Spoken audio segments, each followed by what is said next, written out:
Au lieu de maudire les ténèbres, allume plutôt une lumière. C'est par cette pensée que nous commençons cette émission, l'émission Chikumbi. Nous vous saluons dans le nom de notre Seigneur Jésus-Christ. Shalom partout où vous êtes, que le Seigneur Jésus-Christ vous bénisse richement. Partout où vous pouvez être, que ce soit au travail, n'importe où vous pouvez vous trouver en ce moment, que le Seigneur Jésus-Christ vous bénisse richement. Alors, nous venons commencer cette émission en poursuivant cette émission sur les étapes du mariage et le vœu des fiançailles. Nous avons parlé précédemment sur les amitiés. Nous avons vu que sur les amitiés, il fallait choisir, bien choisir ses amis. C'était comme une base. Quelqu'un qui ne sait pas choisir, filtrer ses amis, plus tard ne pourrait pas avoir des assises pour mieux faire le choix de son partenaire ou sa partenaire. Nous avons aussi vu, lorsque nous avons entamé les fréquentations, la fréquentation en vue du mariage, nous avons vu que le prophète nous a dit que pour fréquenter, savoir fréquenter une personne, la fréquentation c'est aller souvent chez une personne, la fréquentation c'est avoir des relations avec une personne, donc fréquenter une personne avec qui vous entretenez des relations. Et concernant le mariage, lorsqu'il faut choisir, quand vous vous intéressez à une sœur pour vous marier, vous voulez la fréquenter, le prophète nous avait dit, nous avons lu Frère Branham qui nous a dit que nous, généralement lorsqu'un homme veut choisir sa compagne, il se renseigne sur sa vie, il se renseigne sur ses antécédents, sur la famille d'où elle sort. Donc, après avoir connu toutes ces informations-là, vous allez vers la personne, vous allez vous rapprocher de la personne, de la sœur pour pouvoir vous faire connaître et entamer votre procédure de pouvoir chercher à la fréquenter. Et notez qu'ici, nous avons lu, le prophète a dit, premièrement, la chose à faire, c'est d'aller se renseigner au sujet de la personne. Il ne nous a pas dit que non, il faut d'abord aller voir le pasteur. Le pasteur a sa place, comme nous l'avons dit précédemment, le pasteur a un temps où il entre en scène. Et Frère Branham me dit, un homme qui n'a pas assez de courage d'aller jusqu'à la porte, frapper pour demander la fille, n'est pas digne de sortir avec elle. Vous voyez, Frère Branham dit, elle allait frapper à la porte. Ce n'est pas la porte de l'église, mais la porte de la maison où la femme, où la sœur sort, là où elle vit, donc auprès de ses parents. Il fallait demander la permission de pouvoir la fréquenter. Donc c'est aux parents de vous accorder la permission. Le pasteur peut accepter, mais si le parent dit non, je ne veux pas te voir autour de ma fille, vous n'allez rien faire. Voyez-vous, donc lorsque les parents vous donnent l'accord, vous donnent la permission de pouvoir fréquenter une soeur, leur fille, à ce moment-là, vous venez voir votre pasteur pour lui mettre au courant afin qu'il vous suive, qu'il vous guide, qu'il vous assiste et vous oriente. Voyez-vous, donc nous l'avons dit précédemment et aujourd'hui nous allons essayer de continuer sur la fréquentation et clore sur cette étape de la fréquentation. Alors frères et sœurs, permettez-moi d'oxygéner mon cerveau et nous revenons tout de suite après cette transition.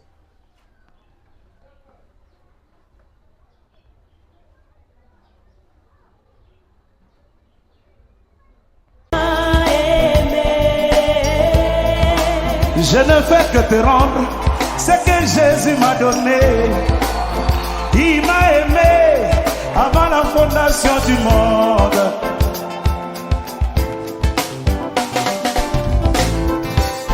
Pourquoi tu m'as choisi?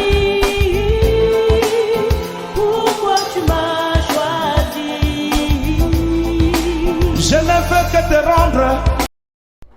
Alors, de retour sur ce plateau de Chikumbi, nous sommes en train de parler sur la fréquentation en vue du mariage. Alors, sans plus tarder, nous allons passer à l'essentiel. Nous allons commencer par lire la parole du Seigneur. Les cieux et la terre passeront, mais la parole de Dieu demeure éternellement. Nous allons commencer par lire dans le livre de Malachie. Malachie, là où nous sommes en train de lire tout au long de ces séances-là, de ces émissions-là. Nous allons prendre le livre de Malachie, au prophète Malachie, au chapitre 2. Malachie au chapitre 2. Voilà, Malachie chapitre 2. Malachie chapitre 2, le verset 14 à 16. Nous lisons la parole du Seigneur. Et vous dites, pourquoi? Parce que l'Éternel a été témoin entre toi et la femme de ta jeunesse, à laquelle tu es infidèle, bien qu'elle soit ta compagne et la femme de ton alliance. Nul n'a fait cela avec un reste de bon sens. Un seul l'a fait. Et pourquoi? Parce qu'il cherchait la postérité que Dieu lui avait promise. Prenez donc garde en votre esprit et qu'aucun ne soit infidèle à la femme de sa jeunesse. Car je hais la répudiation, dit l'Éternel, le Dieu d'Israël, et celui qui couvre de violence son vêtement, dit l'Éternel des armées. Prenez donc garde en votre esprit et ne soyez pas infidèles. Nous allons encore prendre dans le Nouveau Testament, nous irons dans le Nouveau Testament, nous prendrons dans le premier épître de Paul aux Corinthiens, au Corinthiens chapitre 9. En Corinthiens chapitre 9, le verset 5. Nous lisons, n'avons-nous pas le droit de mener avec nous une sœur qui soit notre femme comme font les autres apôtres et les frères du Seigneur et s'effacent? Que le Seigneur bénisse la lecture de sa parole. Alors, nous continuons sur la fréquentation. Nous l'avons commencé précédemment et aujourd'hui, nous allons, par la grâce de Dieu, essayer de clore sur cette étape appelée la fréquentation en vue du mariage. Alors, nous avons vu précédemment, comme nous l'avons dit d'entrée, que il faut, pour mieux réussir, bien réussir son mariage, il fallait choisir, connaître la personne avec qui vous allez marcher, savoir sélectionner cette personne, et une fois que vous l'avez trouvée, savoir faire des enquêtes, vous renseigner sur sa vie, parce que vous n'allez pas espérer un jour vous marier avec une personne que vous ne maîtrisez pas, que vous ne connaissez pas. Vous voyez, donc vous n'avez pas confiance dans cette personne-là. Alors vous devez avoir confiance dans la personne, vous devez connaître la personne avant de vous engager dans une certaine aventure, dans une vie probable matrimoniale pour aboutir au mariage.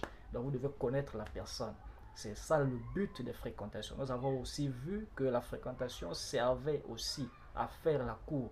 Donc vous faites la cour à la personne, à la sœur, pour vous faire apprécier de la sœur, pour vous faire apprécier, et afin de gagner sa confiance. Et la sœur aussi apprend à vous connaître. Elle apprend à vous connaître en vous voyant souvent, en faisant des sorties ensemble, en parlant beaucoup. C'est là où vous allez vous découvrir, et au fur et à mesure que vous avancerez, le Seigneur faisant grâce, et si Dieu le veut, vous aboutirez au mariage. Alors, aujourd'hui, nous allons poursuivre. Nous allons pas trop perdre du temps. Nous allons aller droit à l'essentiel.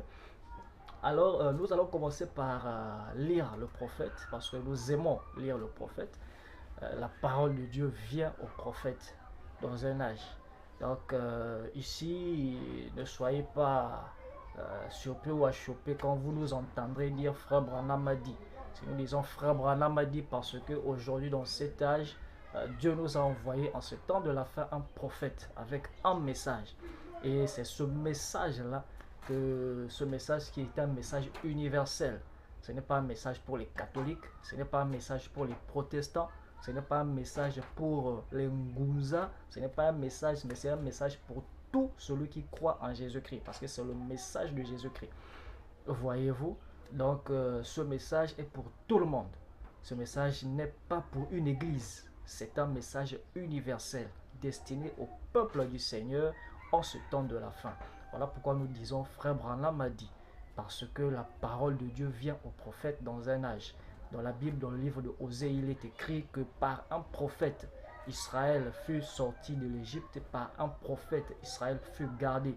Voyez-vous, donc lorsque Dieu veut sauver une génération, Dieu envoie un prophète avec un message afin d'avertir les gens et de faire sortir les gens dans un système antichrist pour qu'ils entrent dans le système de Dieu, dans le royaume de Dieu, afin d'être sauvé, afin d'être épargné. Parce que lorsque Dieu envoie un prophète, c'est qu'il y a un jugement qui vient.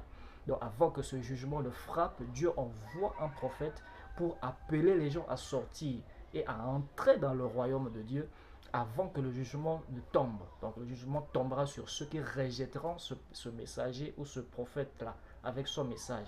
Vous avez des exemples dans la Bible avec Noé. Avant le déluge, Dieu envoya Noé avec un message. Et ceux qui ont rejeté Noé ont péri dans l'eau.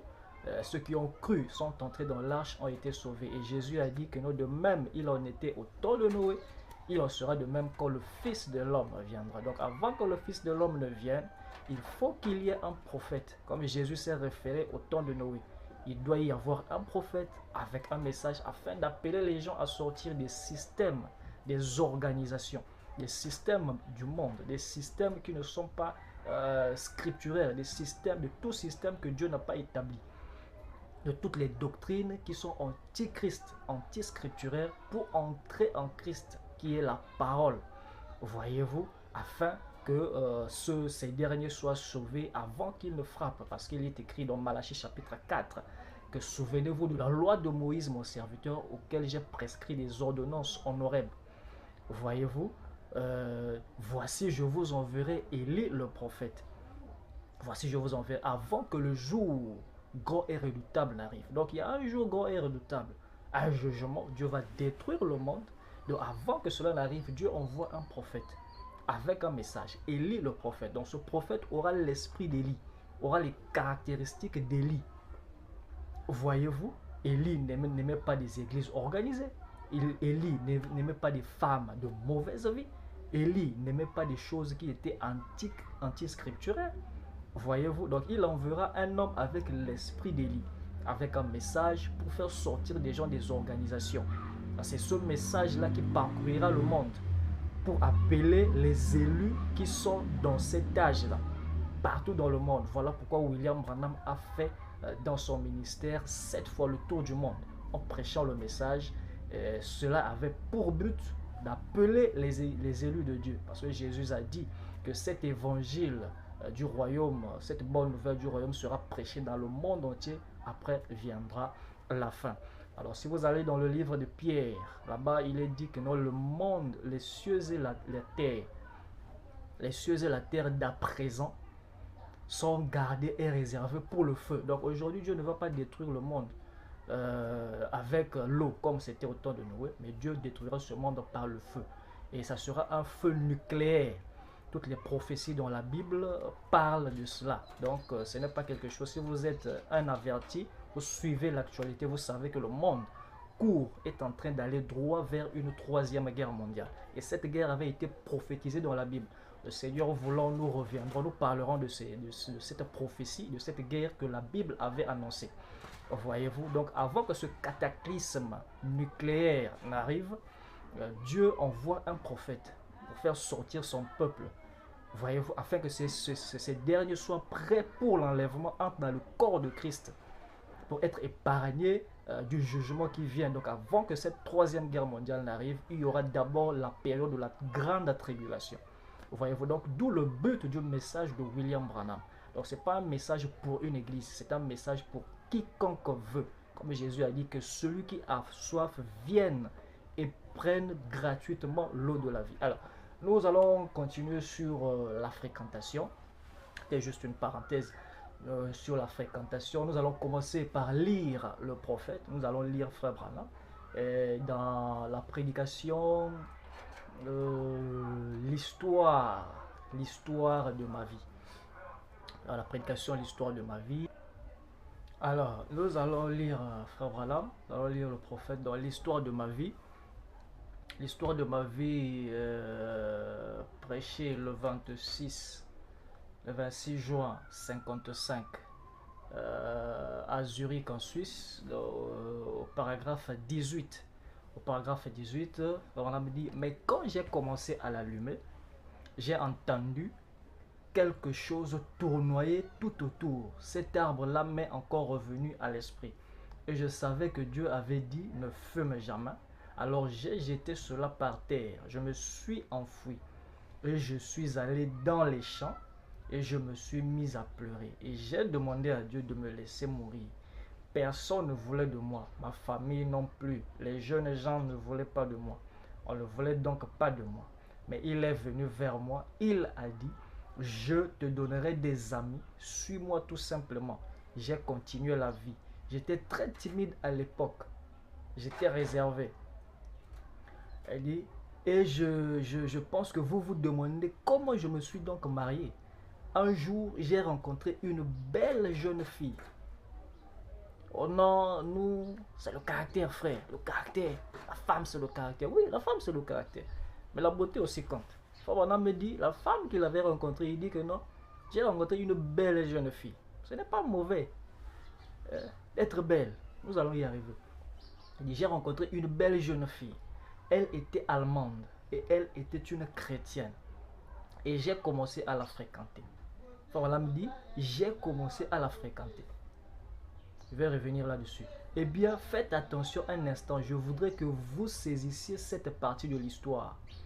J'étais alors devenu chrétien.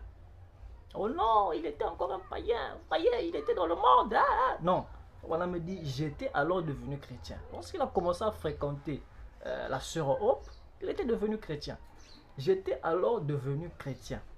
Je sortais avec une jeune fille. Quelque temps après, nous nous sommes mariés. Je reviens là où il a dit, on me dit, je sortais avec une belle jeune fille. Elle était allemande. Et elle était une chrétienne. Et j'ai commencé à la fréquenter. Frère Branham me dit, j'ai commencé à la fréquenter. Frère Branham ne dit pas que j'ai commencé à les fréquenter. J'ai commencé à la fréquenter. Article défini. Singulier, j'ai commencé à la fréquenter. Il n'a pas dit j'ai commencé à les fréquenter. Ici déjà, cela met fin, cela exclut toute hypothèse de fréquentation simultanée.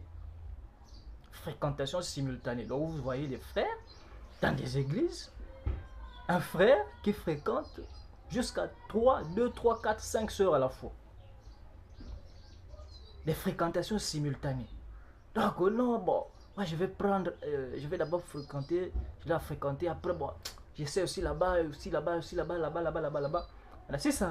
Si ça marche pas ici, là, ça peut marcher là-bas. Si ça marche pas là-bas, ça peut marcher là-bas. Où est-ce que vous avez trouvé ça? Des fréquentations multiples. Et vous avez même dans des églises des pasteurs qui autorisent des frères à fréquenter beaucoup de sœurs en même temps. 2, 3, 4 sœurs en même temps. Ça, c'est du désordre. Ça, c'est le désordre. Frère Branham me dit, j'ai commencé à la fréquenter. La fréquenter. Pas à les fréquenter. Le modèle de l'âge ne fréquentait pas 2, 3 sœurs à la fois. Mais une seule. La fréquentation, ce n'est pas encore le mariage. Dans la fréquentation, il n'y a pas de vœux qui sont faits. Au début, là, il n'y a pas de vœux. Ce n'est pas encore le mariage. Donc, si ça ne marche pas, tu laisses. Tu cherches une autre. Si avec ce frère-là, ça n'a pas marché, tu laisses, ma soeur. Prie le Seigneur qu'il t'envoie encore un autre frère. Et si toi, frère, avec cette soeur-là, ça n'a pas marché, laisse. Cherche une autre qui va te correspondre et tu avances avec. Et des histoires, oh non, tu fréquentes 2, 3, 4 sœurs à la fois. Ça, c'est du désordre. C'est le désordre. Et vous allez voir les mêmes individus vont continuer à parler, à crier que non, frère Branham est le modèle de l'âge. Frère Branham est le modèle de l'âge. Frère Branham, quand il a commencé à fréquenter, il fréquentait 2, 3 sœurs à la fois. Toi, tu fréquentes 2, 3, 4 sœurs à la fois. Tu as eu ça où? Ça, c'est le désordre. Et ces genres d'esprit-là, quand ça commence à grandir, et il y a beaucoup de sœurs qui ont été déçues dans les églises par de tels frères. Ils fréquentent ici, ils fréquentent là-bas, ils fréquentent. Il déçoit là-bas, il va s'accrocher là-bas. Il déçoit là-bas, il va s'accrocher là-bas. Et on se retrouve avec des sœurs, des frères qui font des vœux à la fin, à plusieurs sœurs au même moment. Qui déçoivent des sœurs dans les églises. Qui gaspillent la vie des sœurs dans des églises. Par de telles pratiques qui sont en réalité que du désordre bien organisé. Un frère sérieux ne peut pas être là. Il veut se marier. il va chercher à les fréquenter 2, 3, 4 sœurs au même moment. C'est du désordre. Tu cherches quoi, mon frère? Tu cherches quoi? Si tu n'es pas sûr de la chose, ne fais pas. Frère Branham dit, quand vous n'êtes pas sûr de ce que vous faites, ne le faites pas. Vous allez pécher. Si tu ne te sens pas rassuré sur cette sœur-là, laisse, cherche une autre. Mais tu pièges ici, tu pièges là, tu pièges là-bas. Tu cherches quoi? Ce ne sont pas des gibiers dans la brousse. Je dis que non, je vais piéger ici, là. Si ici ça ne marche pas, là-bas ça pourra marcher. Non. C'est une affaire de vie. On ne joue pas avec. Donc si tu viens vers une soeur et que ça n'a pas marché, cherche une autre. Ne sois pas là dans le désordre. Tu fréquentes ici, là, tu fréquentes là-bas, tu fais ça, c'est le désordre. Le prophète dit, j'ai commencé à la fréquenter, pas à les fréquenter. Et sont ces esprits-là, quand ça grandit, et vous voyez des frères, quand il a gaspillé ici, là, il change d'église. Il va dans une autre église, commence à fréquenter une soeur là-bas. Quand là-bas aussi ça n'a pas marché, paf, il trouve une autre soeur. Quand il voit que là-bas on le connaît maintenant, il est maintenant connu, donc il est maintenant mal remarqué là-bas. Il est devenu une mauvaise identité remarquable. Il fuit, il va dans une autre église. Et quand il voit que non, dans une ville là, il a trop commis des gaffes avec des soeurs, il change de ville. Et il finit par voyager, il va à l'étranger. Et ce sont ces esprits-là, quand ça grandit, et on entre dans des histoires de polygamie. Vous voyez, les mêmes personnes, après-demain, deviennent des polygames. Ils commencent à soutenir la polygamie. Oh non, la polygamie, c'est pas mauvais. Oh non, la polygamie, dans certaines circonstances, c'est bon. Si dans certaines circonstances, c'est bon, qu'est-ce qui t'empêche de prendre une deuxième femme? Hein? Prends une deuxième femme, prends une troisième femme. Dis-toi que la polygamie